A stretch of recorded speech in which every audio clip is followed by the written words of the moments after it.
अस्सलामुअलैकुम, अलनूर न्यूज़ के साथ मैं हूँ अरसलान आबद। खुरेटा में जमील जफरी भट्टी यूके की तरफ से साबिक वज़ीर सेहत मोहम्मद रफीक नैयर को अफ्तारी दी गई। अफ्तारी में शिरकत के लिए रफीक नैयर पहुंचे तो शानदार इस्तकबाल किया गया। इस मौका पर रफीक नैयर ने जमील जफरी भट्टी और दीगर उनके कबीला के साथियों का शुक्रिया अदा किया, जिन्होंने नून लीग को खैराबाद कहकर PTI में शमूलियत अख्तियार की। इस मौका पर जमील जफरी का अपने कबीला के लोगों से कहना था कि आज जो आपने बर वक्त फैसला किया उस पर मायूस नहीं होंगे। इंशाअल्लाह आने वाला वक्त PTI का है। अपने कबीले के तमाम अफराद का दोबारा शुक्रिया करता हूँ और मैं उनसे ये कहता हूँ कि ये आप मायूस नहीं होंगे जो आपने आज मेरे साथ बर वक्त फैसला किया है। इंशाल्लाह आने वाला वक्त PTI का।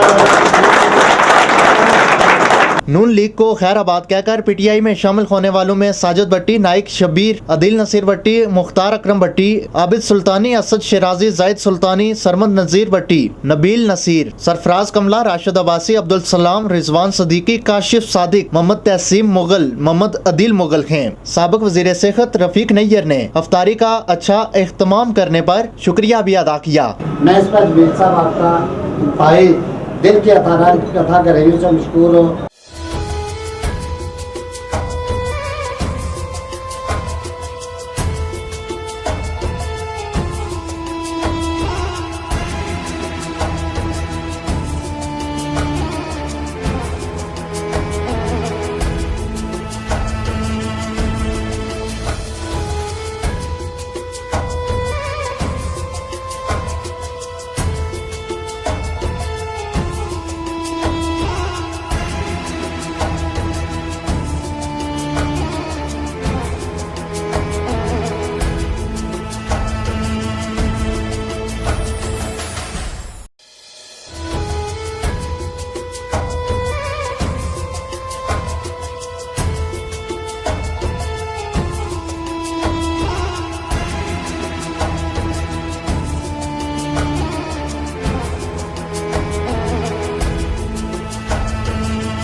मज़ीद ताज़ा तरीन खबरों के लिए विजिट कीजिए हमारी वेबसाइट alnoornews.tv। आप हमें Facebook, YouTube और Twitter पर भी फॉलो कर सकते हैं। देखते रहिए अलनूर न्यूज़।